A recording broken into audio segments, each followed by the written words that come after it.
अपने कमरे में लौटा। उसने बड़ी मेहनत से जो सरप्राइज तैयार किया था उसे देखकर वो बेबसा बस हल्का सा मुस्कुरा दिया, लेकिन उसे नहीं पता था कि उसके वहां से चले जाने की वजह से टेडी को रिया के करीब आने का मौका मिल गया था। उन दोनों ने बीच पर काफी देर तक बातें की। टेडी लगातार रिया को अपनी भावनाओं का इशारा दे रहा था, लेकिन अच्छी बात ये थी कि रिया ने समझदारी दिखाई और उसे प्रपोज करने का कोई मौका नहीं दिया। इसके कुछ समय बाद स्कूल में एक बड़ा स्विमिंग कंपटीशन हुआ। महिला कैप्टन के साथ पूरी टीम तैयार थी। रिया ने भी एक खिलाड़ी के तौर पर रिले रेस में हिस्सा लिया, लेकिन जैसे ही उसने आधी रेस पूरी की और मुड़ने वाली थी, तभी उसके घुटने की पुरानी चोट फिर से उभर आई। इस तरह रेस खत्म होने से पहले ही रिया को तुरंत अस्पताल ले जाया गया। खबर मिलते ही टेडी तुरंत वहां पहुंच गया। उसने न सिर्फ रिया के लिए अच्छे वार्ड का इंतजाम किया, बल्कि अपनी जान पहचान से अस्पताल के सबसे बेहतरीन डॉक्टर को भी बुला लिया। इतनी ज्यादा परवाह देखकर रिया की मां उसकी तारीफ करने लगी। उन्होंने पास ही खड़े डेविड की उदासी की बिल्कुल परवाह नहीं की और टेडी को भी यहाँ से एक मौका मिल गया। उसने जानबूझकर रिया की मां के सामने उसकी चोट को बढ़ा चढ़ाकर बताया और कहा कि वो रिया के इलाज के लिए उसे अमेरिका ले जा सकता है। ये बात रिया की मां को बहुत पसंद आई। वो पहले से ही चाहती थी कि उनकी बेटी उस अजीब लड़के से दूर हो जाए, इसलिए उन्होंने तुरंत टेडी की बात मान ली। दूसरी तरफ डेविड को भी रिया की मां का रूखापन महसूस हो रहा था। उसे वहां अस्पताल में ज्यादा देर रुकना ठीक नहीं लगा, इसलिए वो एक बहाना बनाकर रिया से जल्दी में विदा लेकर निकल गया। लेकिन जैसे ही वो उदास होकर वार्ड से निकला, रिया अपनी चोट के बावजूद किसी तरह बाहर आ गई। उसकी आंखों में वही पहले जैसी उदासी थी, लेकिन हॉस्टल उसके चेहरे पर अभी भी राहत थी। रिया ने डेविड को अपना पूरा साथ दिया। ये देखकर डेविड के मन की सारी उदासी पल भर में दूर हो गई। इसके बाद रिया ने टेडी से भी साफ साफ बात कर ली। उसने टेडी को उसकी मदद और परवाह के लिए शुक्रिया कहा, लेकिन बता दिया कि उसके दिल में सिर्फ और सिर्फ डेविड है। उसी रात रिया का अपनी मां से बड़ा झगड़ा हो गया। उसकी मां चाहती थी कि वो डेविड से सारे रिश्ते तोड़ दे। ये सुनकर रिया कुछ पल के लिए अपने जज्बातों पर काबू नहीं रख पाई। दरअसल डेविड से मिलने से पहले स्कूल के स्विमिंग कोच ने उसका उत्पीड़न किया था, लेकिन उसके बाद साथ पढ़ने वाले बच्चों ने उसके साथ कोई हमदर्दी नहीं दिखाई। उल्टा उसी पर इल्जाम लगाया कि उसने ही कोच को फंसाया है। बेचारी रिया ने इतने तनाव में आकर खुद को बेगुनाह साबित करने के लिए पानी में कूदकर जान देने की कोशिश की। किस्मत से किसी ने उसे देख लिया और वक्त रहते बचा लिया। अस्पताल में इलाज के दौरान रिया हर पल बस अपनी जान देने के बारे में सोचती थी, ताकि उसे इस दर्द से छुटकारा मिल जाए। फिर एक दिन उसकी मुलाकात वहाँ भर्ती डेविड से हुई और इसी बात ने उसकी अंधेरी दुनिया में एक नई उम्मीद जगा दी। यही वजह थी कि रिया हर हाल में सिर्फ डेविड को ही चुनना चाहती थी। हालांकि उसकी मां को ये सब पता था, फिर भी वो डेविड जैसे मामूली लड़के को अपना दामाद नहीं मान सकती थी। एक दिन रिया का जन्मदिन था। डेविड ने उसके लिए एक छोटा सा सरप्राइज रखा था, लेकिन जैसे ही उसने मजाक में केक सामने वाले के चेहरे पर लगाया तो पता चला कि वो रिया की मां थी। ये देखकर वहां का माहौल एकदम से अजीब हो गया। इसके बाद रिया की मां ने डेविड से अकेले में बात की। डेविड, मैं चाहती हूँ कि तुम पहले की तरह बस उसके एक अच्छे दोस्त बनकर रहो। असल में हम लोग हमेशा से उसकी शादी के बारे में सोच रहे हैं, लेकिन रिया तुम्हारी वजह से कोई फैसला नहीं ले पा रही है। मुझे पता है कि ऐसा कहना थोड़ा ज्यादा हो रहा है। मैं तो ये भी नहीं चाहती थी कि तुम्हें हमारे अतीत के बारे में पता चले। अगर तुम सच में हमारी रिया से प्यार करते हो तो उसके बेहतर भविष्य के लिए तुम्हें उससे दूर जाना होगा। उसके माता पिता होने के नाते मैं जो भी कह रही हूँ मुझे यकीन है कि तुम समझोगे। शुरू से लेकर अंत तक डेविड ने बस सिर झुकाए रखा और एक भी शब्द नहीं कहा। रिया की मां के वहां से जाने के बाद ही उसने सिर उठाया। दूसरी तरफ रिया भी काफी गुस्से में थी। वो अपनी सहेली से शिकायत कर रही थी कि आज उसका जन्मदिन है, लेकिन डेविड ने अब तक उससे कोई संपर्क नहीं किया है। जब रिया नशे में धुत होकर टेबल पर गिर पड़ी, तभी टेडी का कॉल आ गया। इसलिए सहेली ने उसे रिया को घर छोड़ने के लिए बुला लिया। ये सब डेविड ने देख लिया, जो वही उसे तोहफा देने आया था। उस पल उसे समझ आ गया कि अब उसके जाने का वक्त आ गया है। उसी रात उसने अपने हाथ की अंगूठी उतार दी। जिस प्यार को उसे मजबूरन छोड़ना पड़ रहा था, उसे उसने दराज में बंद कर दिया। उस दिन के बाद से डेविड जानबूझकर रिया से दूर भागने लगा। जब रिया उससे बार बार सवाल करती और पीछे पड़ जाती, तो वो जानबूझकर उसकी कमियां निकालता और बातों को बढ़ाता। यहाँ तक कि रिया को खुद से पूरी तरह दूर करने के लिए उसे ऐसी बातें कहनी पड़ी जो दिल दुखाने वाली थी। मेरी आंखों में देखो, तुम ऐसा कैसे कर सकती हो? मैं उस लड़की से कैसे शादी कर सकता हूँ? अगर तुम्हें थोड़ी भी शर्म होती तो तुम ऐसा कभी नहीं करती। 1 साल से मैंने तुम्हें नहीं देखा है। तुम सच में एक बड़ा सरप्राइज हो। मैं अब कभी भी तुमसे नहीं मिलूंगा। ये सब छोड़ नहीं पा रहा, बस एक बहाना है। इसके बाद से दोनों का पूरी तरह से ब्रेकअप हो गया और उन्होंने एक दूसरे से सारे रिश्ते तोड़ दिए। आने वाले दिनों में डेविड ने अपनी वो अजीब छवि बदल डाली और दिन रात कड़ी मेहनत करके पढ़ाई करने लगा। वही रिया भी अपनी मां के कहने पर धीरे धीरे टेडी को अपनी जिंदगी में अपनाने लगी थी। लेकिन जब भी वो दोनों साथ होते थे, रिया के चेहरे पर हमेशा एक हल्की सी उदासी नजर आती थी। फिर एक दिन स्कूल के बाहर अचानक उसकी मुलाकात डेविड से हो गई। दोनों ने बड़ी शालीनता से एक दूसरे से हालचाल पूछा। जब डेविड को पता चला कि रिया अमेरिका जा रही है, तो उसने शांत रहने का नाटक किया और उसे बधाई दी। लेकिन जैसे ही वो वहां से जाने लगा, रिया ने हिम्मत करके उसे रोक लिया। इसके बाद दोनों एक चाइनीज रेस्टोरेंट में गए। वहां रिया लगातार उनकी पुरानी बातों को याद करती रही, लेकिन डेविड ने उसे ज्यादा जवाब नहीं दिया। उसे डर था कि अगर उसने मुंह खोला तो उसके आंसू छलक पड़ेंगे। वापस लौटते वक्त रिया ने डेविड से कहा कि वो उसे आखिरी बार अपनी पीठ पर बैठा ले। ये पल बिल्कुल वैसा ही प्यारा था जैसे उनके प्यार के शुरुआती दिनों में हुआ करता था। जब वो रास्ते में एक होटल के पास से गुजरे, तो रिया ने डेविड को रुकने के लिए कहा। वो चाहती थी कि डेविड का जो अधूरा सपना था वो पूरा हो जाए, ताकि उनके इस रिश्ते का एक खूबसूरत अंत हो सके। रिया की इस पहल पर डेविड थोड़ा झिझक रहा था और बेचैन हो गया। एक वक्त था जब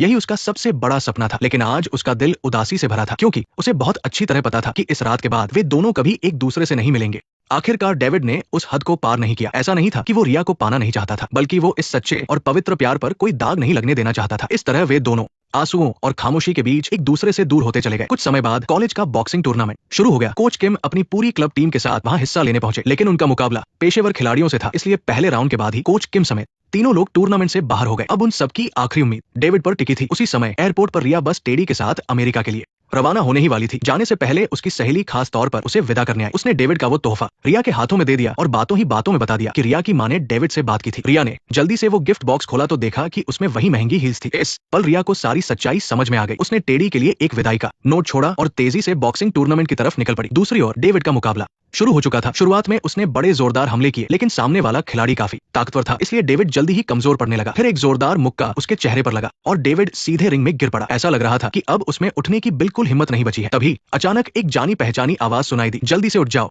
आज तुम मार खाकर ऐसे नहीं हार सकते, जल्दी उठो, जल्दी खड़े हो जाओ। रिया को वहां देखकर डेविड में एक बार फिर से हिम्मत आ गई। प्यार की उस ताकत से उसने खुद को संभाला और सामने वाले पर जोरदार हमला बोल दिया। हालांकि आखिर में वो मैच हार गया, लेकिन उसने जिस तरह हार न मानने का जज्बा दिखाया, उससे उसने वहां मौजूद सारे दर्शकों का दिल जीत लिया और तालियां बटोरी। सबकी खुशी और चीयर्स के बीच डेविड और रिया आखिरकार फिर से एक हो गए। इस फिल्म का असली मतलब उसी लाइन में छिपा है कि रंग ही खालीपन है। जवानी के दिनों में हम जिन ख्वाहिशों और जिदों के पीछे भागते हैं, या वो दर्द जो हमें लगता है कि कभी खत्म नहीं होगा, आखिर में सब कुछ शांत हो जाता है। डेविड को पहले पार्ट में दिल टूटने के दर्द से लेकर दूसरे पार्ट में चीजों को छोड़ना सीखने तक पूरी 2 फिल्मों का वक्त लगा। ये बात समझने में कि किसी से प्यार करने का मतलब सिर्फ उसे हासिल करना नहीं है, बल्कि उसकी खुशी चाहना है, भले ही उसे वो खुशी देने वाला कोई और ही क्यों न हो। और रिया का वापस लौटना इस वजह से नहीं था कि डेविड बहुत महान बन गया था, बल्कि इसलिए था क्योंकि वो समझ गई थी कि इस दुनिया में बहुत से लोग अच्छे दिखने वाले और अमीर हो सकते हैं, लेकिन जो आपको अंधेरे से बाहर निकाल सके और जिसके सामने आपको मजबूत बनने का दिखावा न करना पड़े, ऐसा इंसान कोई एक ही होता है। बाहरी खूबसूरती बस एक भ्रम है। जो चीजें आज बहुत जरूरी लगती है वो जिद एक दिन खत्म हो जाएगी, लेकिन जो सच्चा प्यार आम सा लगता है वही जिंदगी भर का सहारा होता है।